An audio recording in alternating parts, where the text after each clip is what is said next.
Now, what's going on with you today? Thank you for joining me. I want to have a little conversation about Drake finally responding to Kendrick Lamar. I'm absolutely bamboozled right now. I'm shocked and I can't believe my ears. But Drake actually responded to Kendrick Lamar on a diss track yesterday, which ended up quote unquote leaking, and it's obviously making headlines like crazy right now. There are some suspicions going around regarding the fact that this is not a real diss. Personally, I don't think this is AI, and there's absolutely no signs of the fact that it is AI. This sounds 100% real, and if you've listened to it, I'm sure you're leaning more towards the fact that it is legit, because these bars are not only very specific, they're very direct. The vocal tonality is Drake 100%, so I don't think this is something that can be faked. And plus, the song sounds very personal at that. Now, the record is called Push-Ups, Drop and Give Me 50, which is a reference to that video of Kendrick Lamar doing push-ups, and I believe it's somewhere in the middle of LA. It was a video that was posted on his private Instagram a while back during his hiatus. Drake makes several references to that particular video, and he says a whole lot of other things. So let's take a look at the track, let's read the lyrics and break it down together. So Drake starts off by saying, "I could never be nobody #1 fan, your first #1, I had to put it in your hand, you pussy can't get booked outside of America for nan, I'm out in Tokyo because I'm big in Japan,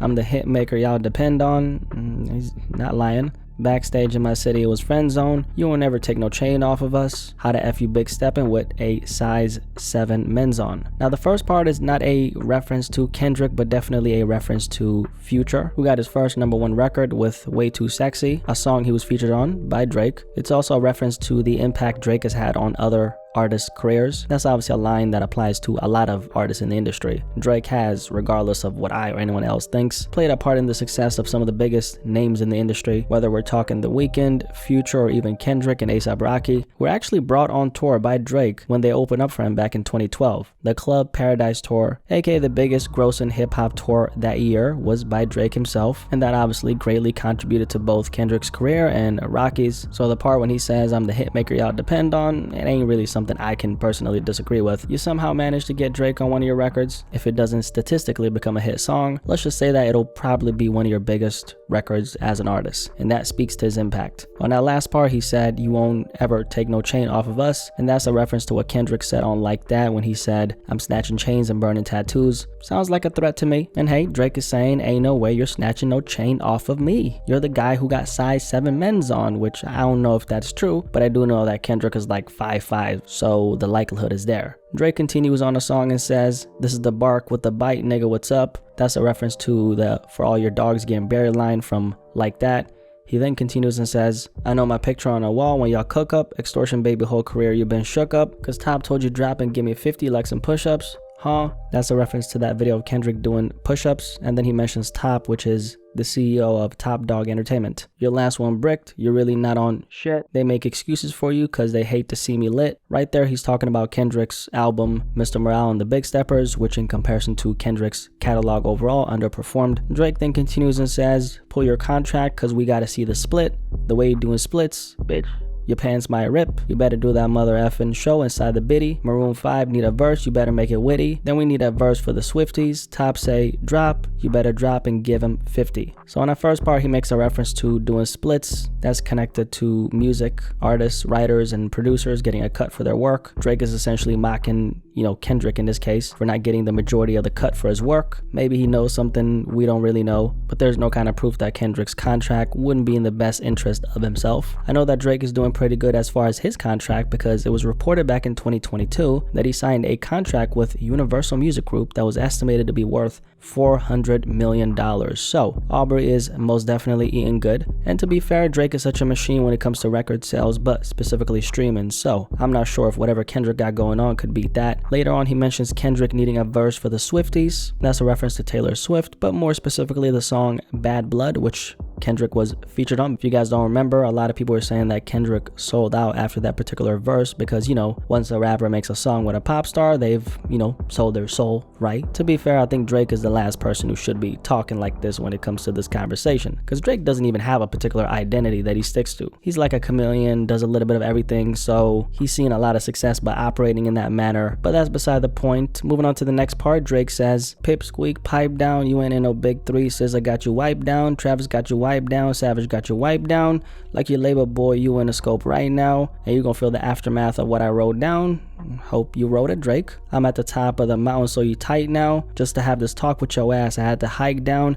Big difference between Mike then and Mike now. So on the first part, he makes a reference to the Big 3, Big Me verse from Like That and reclaims his position. Wouldn't expect Drake to do anything else. This is competition. He then makes a reference to SZA, who's a top dog artist, and says that she's surpassed Kendrick. 21 Savage name comes up as well, and same thing there. He surpassed you, Drake says. And then he makes a pretty clever line by saying, like your label boy, you in the scope right now. In the scope meaning Interscope, which is the major label Kendrick is signed to. He then makes a reference to Aftermath, which Kendrick, if you didn't know, is in business with both Interscope and Aftermath. The contract he signed in 2012 was a joint venture deal with Top Dog Entertainment being the main imprint. Drake later on says, I'm at the top of the mountain, so you tight now. Obviously meaning I'm at the top of the game and you're all the way down. Just to have this talk with your ass, I had to hike down. That's definitely a reference to Drake being like, I think Drake is like 6 feet, right? Kendrick is like 5'5", and he's like looking down on him numbers wise and literally in real life as well, right? On the last part, he compares himself to Michael Jackson and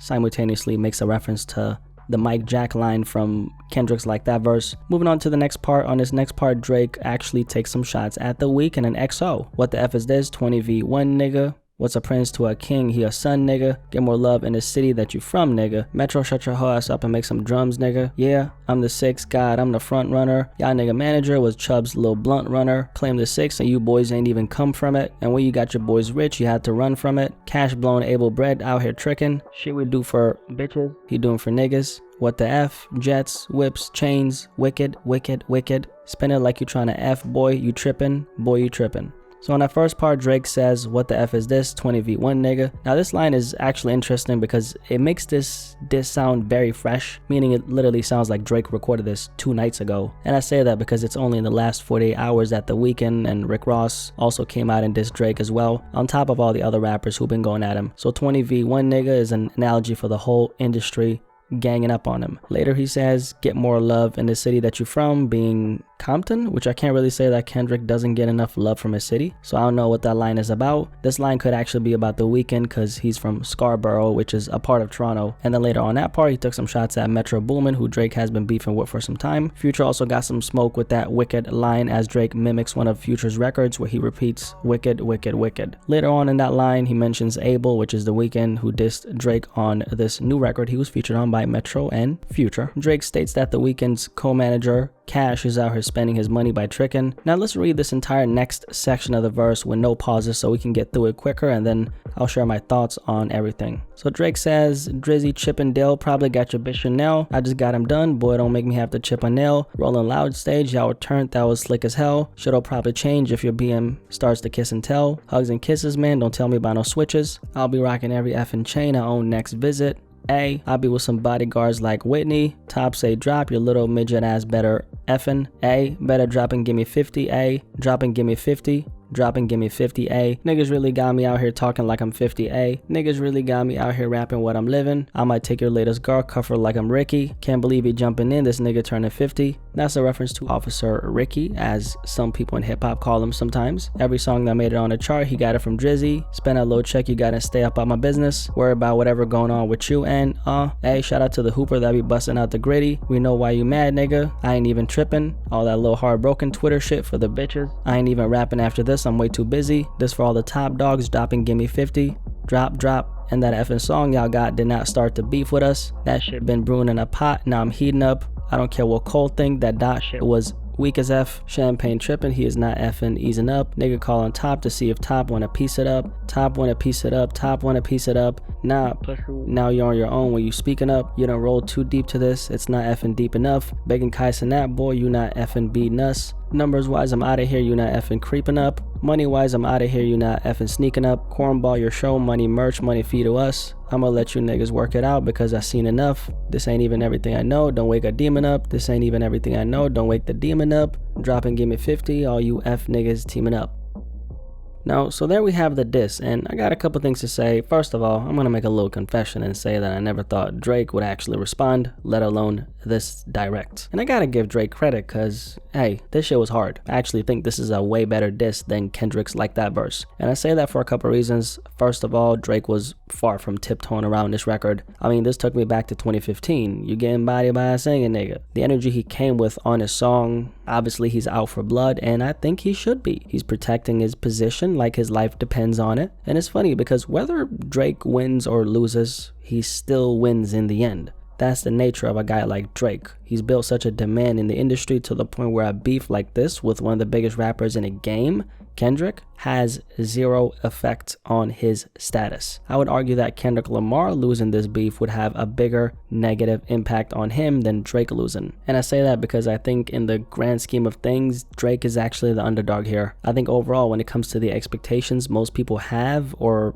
let's say had, of a beef like this, Drake is gonna get his ass handed to him, right? That's the perspective a lot of people had. It may not seem like it because he has such a big fan base and they're very loud. Kendrick stans are just as loud though, so that applies to both fan bases. The general consensus, however, has been Drake ain't got it like that. I mean, I didn't think Drake had this in him. I've known what he's capable of, but with him being positioned in a game in a way where he's cemented his name so deep in it, and no matter how many people come from him, he's always going to be unaffected by it. There's a lot of people wishing and praying he goes down, so when we have a guy like Kendrick coming out, challenging him in the way he did, he's suddenly faced with a wave of people screaming, finish him, Drake, you don't have it in you. As for some of the things that Drake said, well, on that one part about someone's BM kissing and telling, that was actually about Whitney Alford, which is Kendrick's wife. Drake made some claims about the fact that she was cheating with some bodyguard. I don't know who, and I don't know if Drake knows something that we don't. One thing is, however, we do know that Kendrick did admit to cheating on his wife on a song, Mother I Sober, from Mr. Morale and the Big Steppers.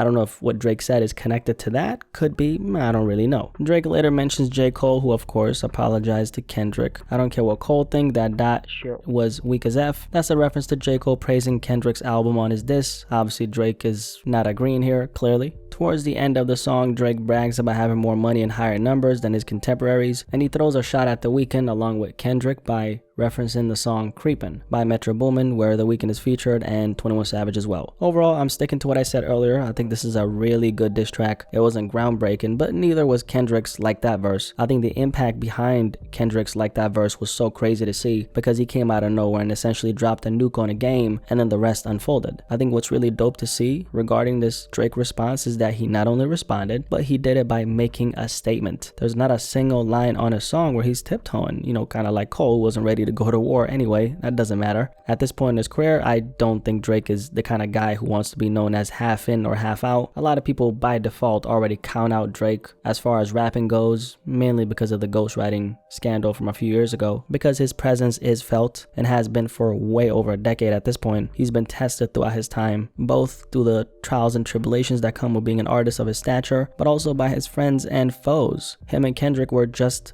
that at one point. Friends, but they started getting separated after that Control verse. Drake back then didn't want to respond, at least not directly. Why? Maybe he just wasn't ready for it back then. And maybe he thought that Kendrick wasn't even worth a response back then. But when a nigga comes at you like this and the narrative starts to become you've been ducking all this smoke for an entire decade, the only thing that's left to do is to get in the booth, which he did. So here we are, and I gotta salute Drake for responding. Whether or not he actually wrote this, pen to the pad, so to speak, we'll never truly know, but I'm gonna put my trust in that he did because I'm just trying to enjoy the show. Don't want to look too deep into it. Anyway, Drake finally responds to Kendrick Lamar. Any thoughts on his conversation? What do you guys think about his response? Did you like it or nah? Now that you've heard Kendrick's diss and Drake's diss, is it Team Kendrick or Team Drake? Curious to hear what you have to say. You let me know in the comment section below, and I'll catch you on the next one. Peace. I'm out.